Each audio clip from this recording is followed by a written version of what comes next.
So India's Prime Minister Narendra Modi has a very important message for world leaders who are attending the G20 summit. He wants the world to focus on pandemic recovery and climate change. And he also said that the world must not lose focus on issues of cross-border terrorism at the same time. The leader of the world's biggest democracy and Asia's third biggest economy is in Rome to attend the G20 summit. So Prime Minister Modi's visit, of course, comes at a time when the world is looking at India to in fact set an example for sustainable and speedy economic recovery post the pandemic. Now, according to the IMF, the International Monetary Fund, India happens to be the fastest growing economy in the post-pandemic world. It is growing faster than any other economy there is. Now, the G20 this year has gained some special significance. The United Nations' role is, of course, under question. Global economies are struggling while unemployment, hunger and supply chain crises is crippling the world.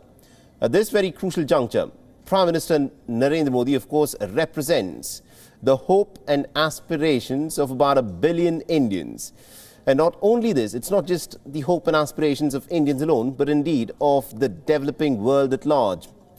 Now, on the first day of the visit to Italy, the Prime Minister will have bilateral meetings with the European Union Council President. He'll also be paying tribute to the father of the Indian nation, Mahatma Gandhi, at the Piazza Gandhi that is situated in Rome. And this, of course, will be followed by a bilateral meeting that the Indian Prime Minister will have with his Italian counterpart, Prime Minister Mario Draghi. Later in the day, the Prime Minister will also have an interaction with the Indian diaspora that is settled in Italy. Now, ahead of his visit, the Prime Minister said, and I quote, "This will be the first in-person summit of the G20 since the outbreak of the pandemic. And this will allow us to take stock of the current global situation and also exchange ideas and how the G20 can in fact be an engine for strengthening economic resilience and also for building back inclusively and sustainably from the pandemic."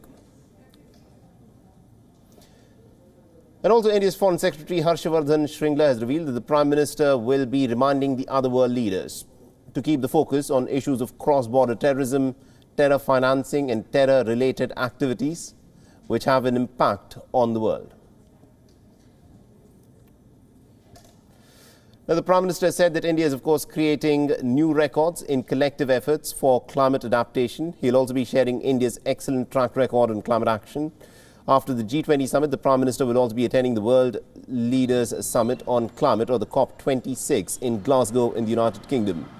And during the G20 and COP26, Prime Minister Modi will, of course, be highlighting India's excellent track record in the fight against climate change and also in transitioning to renewable sources of energy.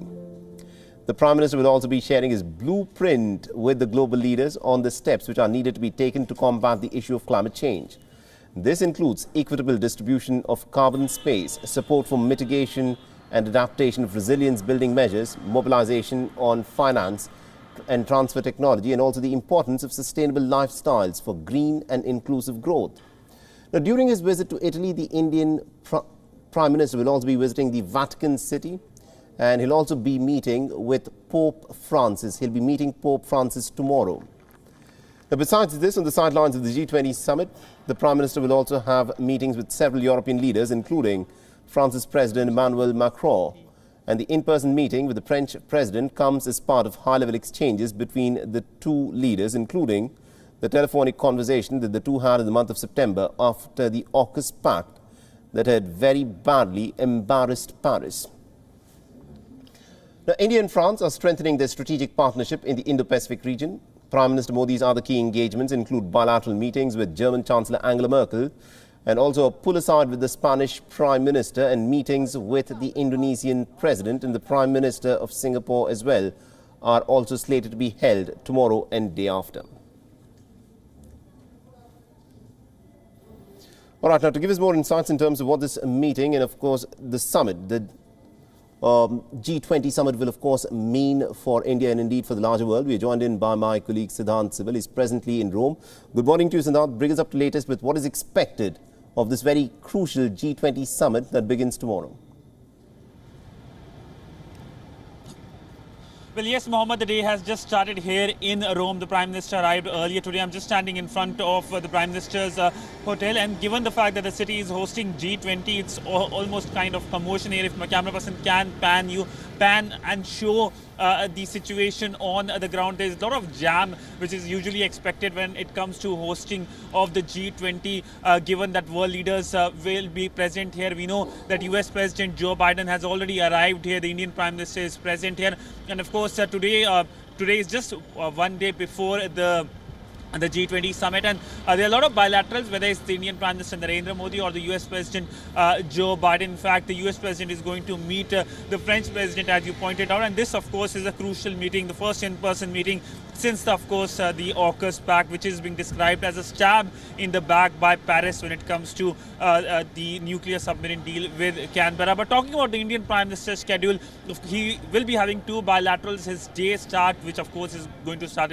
in just an hour's time, will with the meeting with the European leadership, and then of course there is the second bilateral with the Italian leadership. This is the first meeting between the Indian Prime Minister and Italy's Mario Draghi. But overall, if you look at the almost 5-day visit, there are almost 20 bilaterals the Indian Prime Minister is going to have, and that of course is the key highlight of this visit. He is going to meet with the new Israeli Prime Minister, he is going to meet with the new Nepali Prime Minister and the new Japanese Prime Minister.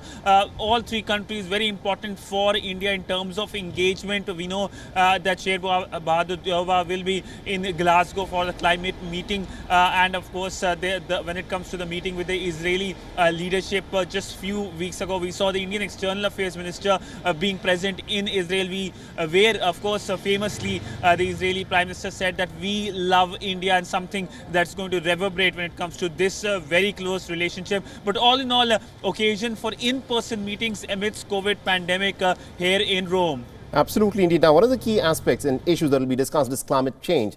But considering that there are different nations that are on different trajectories of growth, will it be possible to arrive at some kind of a consensus between the developed world and also the developing world for the climate goals that need to be reached?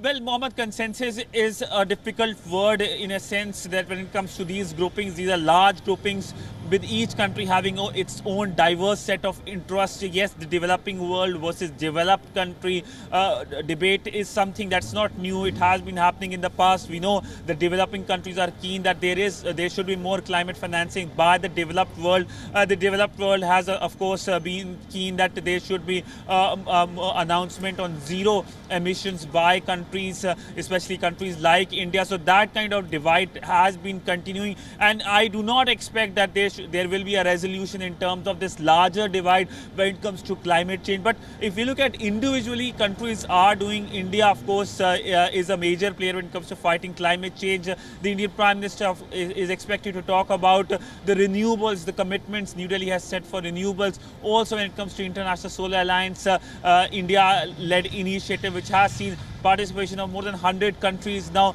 The use of solar power for energy is something, it's an idea which might be old, but India has taken a lead on that since the Paris Climate Accord in 2015. So Glasgow do expect some proposals being given by the Indian Prime Minister, but from here in Italy do expect the start of the consensus, because this summit comes just before the crucial Glasgow meet. Absolutely indeed. Thank you very much indeed, Siddhant Sibal, for joining us and getting us all those updates there. WION is now available in your country. Download the app now and get all the news on the move.